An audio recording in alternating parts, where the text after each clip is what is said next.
JJ, let me take y'all on a trip to the dark side. I'm staying on the dark side.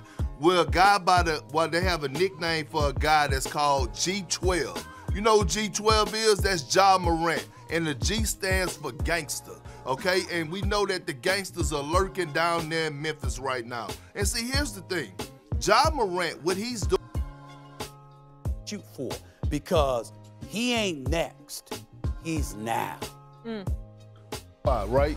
When we talk about top 5 players in the NBA, I mean, we can have the argument all day long, but Ja Morant has shown us time and time again that when he steps on the floor with the best of them, he comes out looking like the best player that was performing, whether who's on the floor. So when I look at the direction that the Memphis Grizzlies is going in, and I look at their young core, I look at their experience, and some may say if Ja Morant didn't get hurt last year, we already know what could have happened. Ja Morant was far spectacular this season, leading this team to a top 2 seed, up his points total in points, rebounds, and assists, being the best finisher and driver and playmaker this season. And based off last season, he was a top 10 playmaker. Like, look at all these metrics right here. Like his passing efficiency, his gravity, his scoring gravity, it's just all A's. It's somebody you would consider a budding superstar or a high-tier star. While doing this with one of the worst spacing lineups in the league, that is crazy to me. Ja Morant, I wouldn't say he's underrated, but he was definitely overrated at times in this point of the season. But that doesn't take away from his greatness. At 6 foot, 1-2 we give him, he was taking and making tough shots, being one of the best closers in basketball. Yes, basketball. Like, he's up there with Kevin Durant, CP3, LeBron. He's top of the top. Every advanced metric favors him in that category.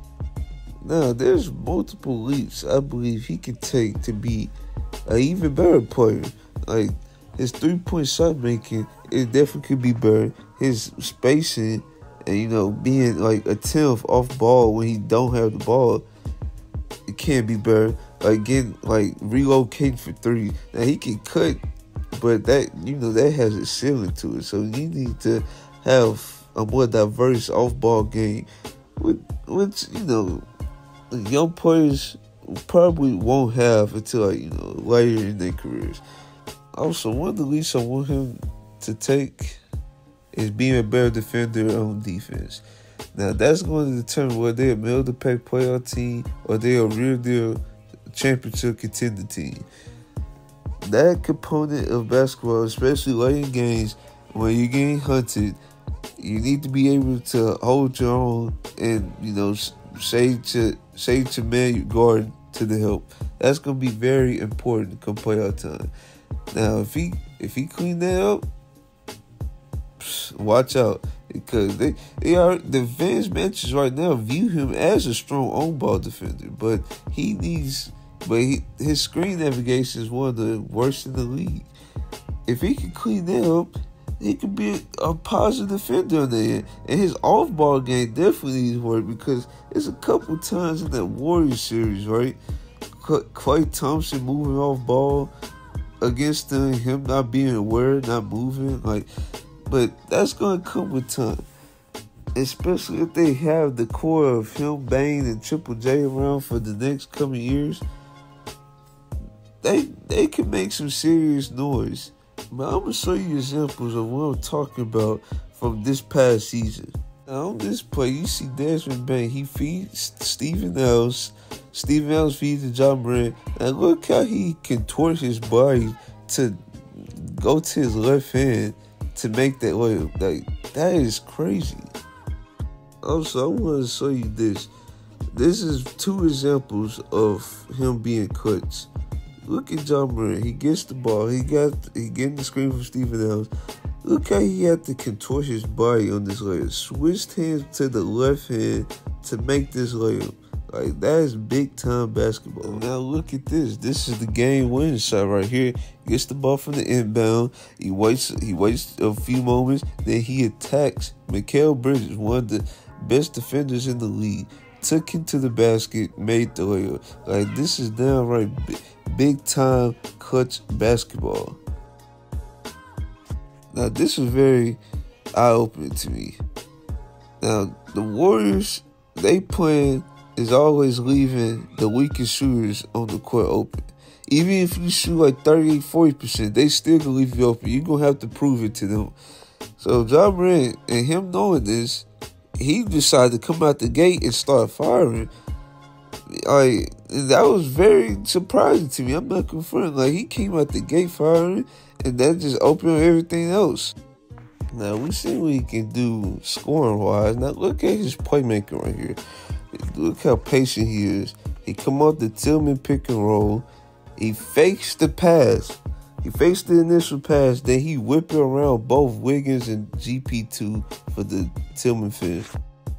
Now, in this play, you know, he's showing off like he's one of the best transition players in the NBA. You see he take a peep at Brandon Clark for a moment, then he takes an extra dribble and throw it up to him. Like, that's how you throw off a defense right there. Instead of throwing the initial pass where Brandon Clark had to dribble the finish, he made sure he could just throw it up there so the only thing he had to worry about was finish. Now, this is maybe the only thing that concerns me is Ja Morant injury history. Now, all these knee, ankle injuries he's been sustained for, like, you know, ever since he been in the league. It's very concerning, especially the way he jumps and leaps. Now, it's certain times within the game that you have to tame that and not use your athleticism on every play. Now, there's one time in this exact game where he got hurt, he was jumping high in the air for a contest. Like, it's no reason to do all that. Just contest short and just, you know, hope the shot miss. Like, that's the only thing I could say. No, if he improves on his